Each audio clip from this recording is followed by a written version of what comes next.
Kapitalizem je zatajil, sam ne kapitalizem.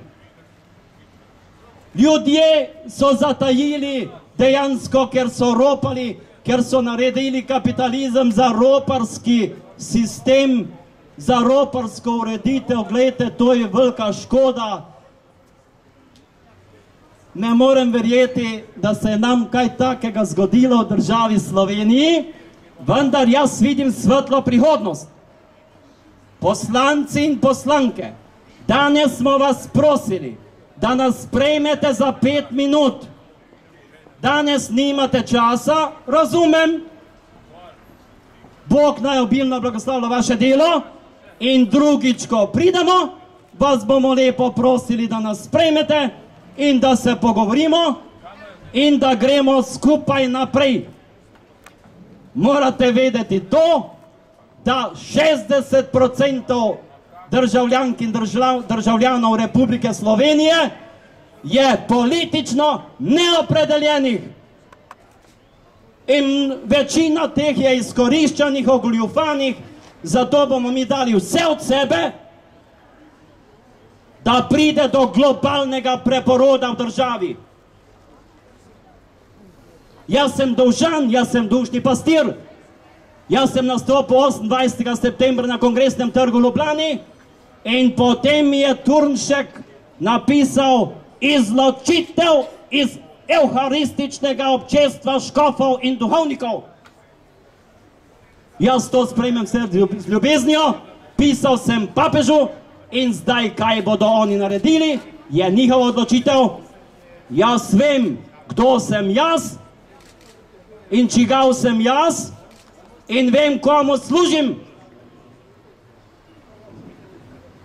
Bogu in za rešitev vsakega človeka v državi, za rešitev tega ljubega naroda, ki je tako srčkan, ampak dovolj je.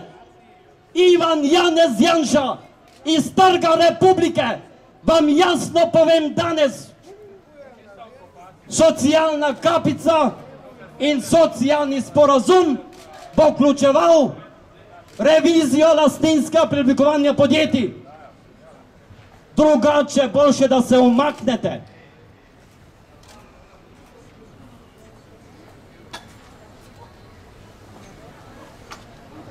Menil sem, da bom tam nekaj prebral, bom zdaj zaključil za enkrat dejansko.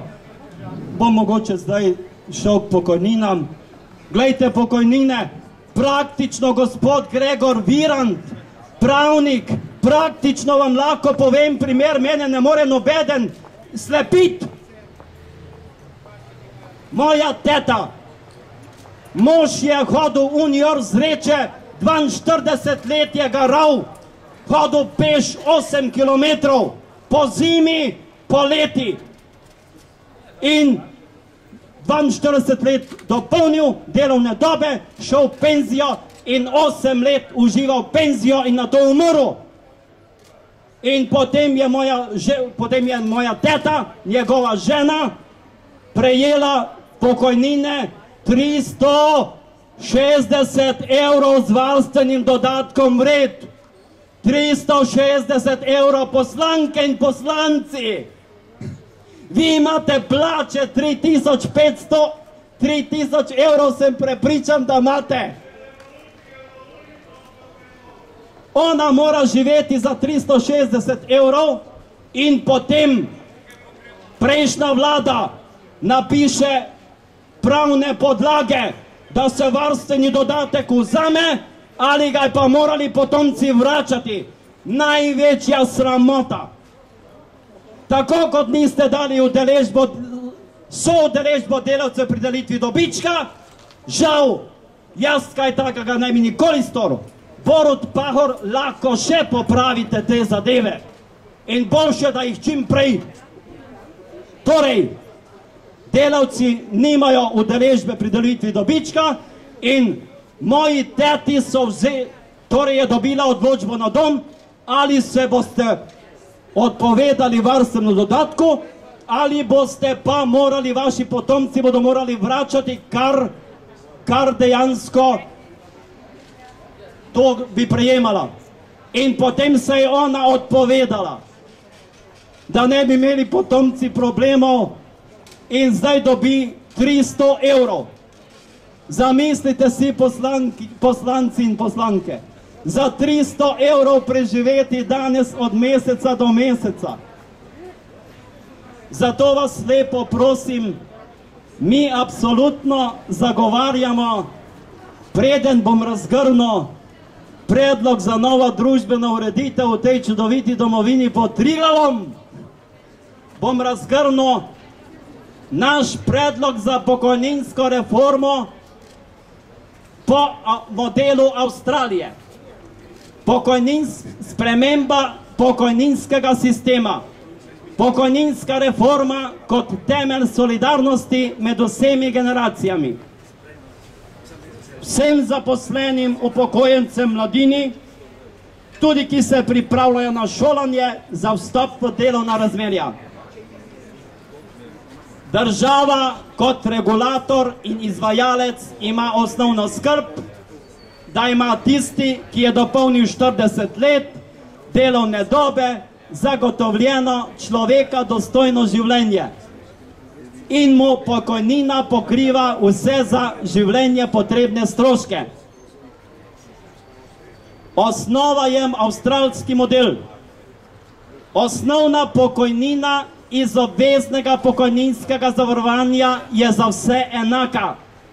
Torej, bruto se plačujejo vsi enako. In potem vsi enako dobijo ven.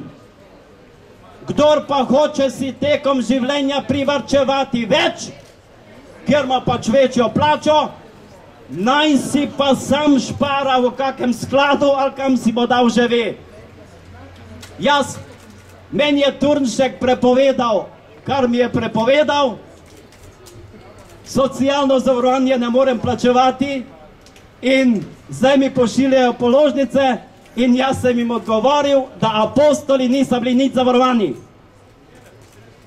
Poslanke in poslanci, ampak vsi državljani ne morejo tako. In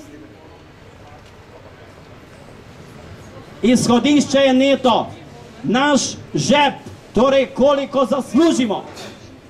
Na ta neto potem dodamo bruto, ki je za vse zaposlene enak. Ali je neto 1000 evrov ali 3000 evrov, bruto pribitek na njega je enak. Prispevki za obvezno zavarovanje, tu je pokojninsko invalidsko zavarovanje, zdravstveno zavarovanje in drugi prispevki. Makroekonomisti. Glejte, ko sem prebral besedo makroekonomisti, mi je takoj duh zdaj le rekel, Dušan, povej, gospod doktor Jože Mencinger je povedal, da bolj kot Grčijo rešujemo evropske banke. Ljudje Božji, vi se ne zavedate, kako velike grehi so to. Dokapitalizirati banke na račun človeka, ki nima za osnovno preživetje in na račun invalidov, sram vas naj bo 7-krat. Pisal sem Vivian Reding in Jose Manuel Barroso in so dali podporo projektu in upam, da bo evropske skupne vrednote, svoboda, demokracija, spoštovanje človekovih pravic, kulturna raznolikost, strpnost in solidarnost, da se bo to dopolnilo vsaj z eno vrednoto, to je pravičnost. V času Aristotela in Platona, to je antična modrost, je dejansko bilo to v primatu. In kaj pa danes? Danes je kapitalizem postal roparski sistem, narobe svet.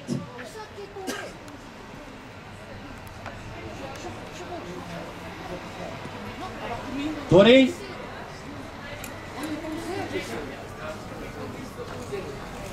osnovno vodilo Makroekonomisti naj izračunajo, ali je 400 ali 500 ali 600 evrov. Osnovno vodilo je, ne moremo vsega pojesti, kar precej mora ostati za vlaganja in nadaljni razvoj, ki omogoča resnično varnost. Seveda se jasno postavijo in regulirajo neto razmerja plač med najvišjo direktorsko in zopet gremo k plačam. V Avstriji dobi menedžer, direktor okoli 5000 evrov, delavec notri v obratu dobi 1500 evrov, ljudje božji. Pri nas pa dobijo po 550 evrov, najviše pa veste koliko so. Torej 7, 8, 9, 10 absolutne krivice in žal ni socialnega čuta in ni odgovornosti, zato sebično izkoriščanje in gledanje za svoje žepe, za svoje družine, za svoje prijatelje. Narod pa naj bo, vsi ta Slovenci kar potrpijo, kar naj bojo. Kak sprejeti interventni zakon v času praznovanja sprejeti interventni zakon po hitrem postopku, ki ga zdaj mislite podaljšati do konca leta. Najprej si znižate plače za 20%, vas prosim srčno. Pripravljen sem oblikovati ekipo na državni ravni, ko bomo delali v parlamentu za 2000 evrov. Gospod Gregor Virant, pripravljen sem oblikovati ekipo na državni ravni, ko bomo delali noti vse v božjem redu, odgovorno, disciplinirano, za 2000 evrov plače.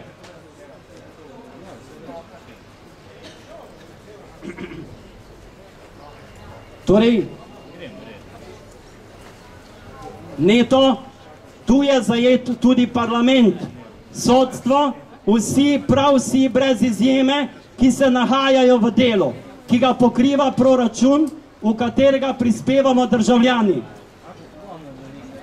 Seveda se tudi tu vključijo sindikati, država, civilna družba, vse generacije in dosežejo konsens. Privatni sektor ostane odprt, glede razmeri, določi se minimalna plača, ki mora biti višja od polne pokojnine za 40 let in s tem normalno pokriva stroške za življenje posameznika. Samo podjetji, kjer je minimalna plača v več kot 20% delavcev, se tudi omejijo prejemki direktorjev v razmerju enakem, kot velja za javni sektor. Razmerja se pogledajo pri uspešnih evropskih državah. To je Švica, Nemčija, Švedska, Norveška. In za primerjavo še dajmo Češko in Slovaško, dragi bratje in sestre. Pa ne skočite takoj, tisti z velikim brutom po konci. Vaš neto še vedno ostaja lep in zavidljiv in mnogim nedosegljiv in prav je tako. Če so razmerja v javnem sektorju razumno postavljena, dam vam kardinalne kreposti, pravičnost, razumnost, srčnost in zmernost.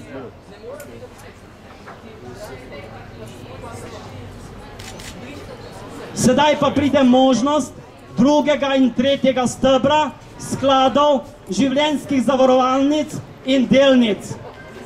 Sami se odločite, kam in kako boste vlagali svoj denar za rente in sredstva, ki jih hočete za starost.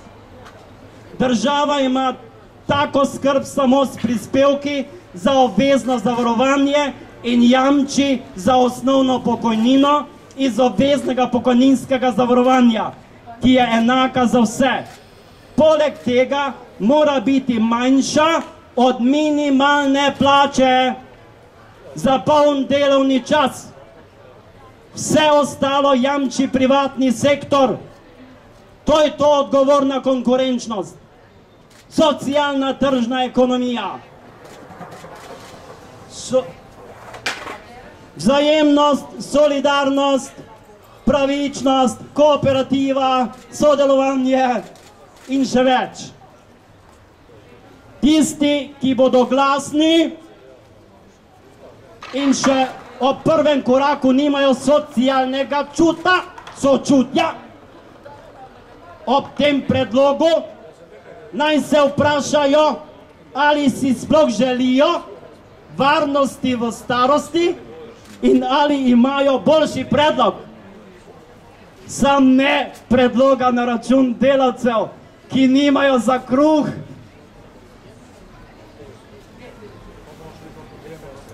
Torej, avstralski model že v praksi deluje in prosim, vas bomo prosili še za sprejem, če nas boste sprejeli, dejansko se bomo lahko o tem še bolj temeljito pogovorili.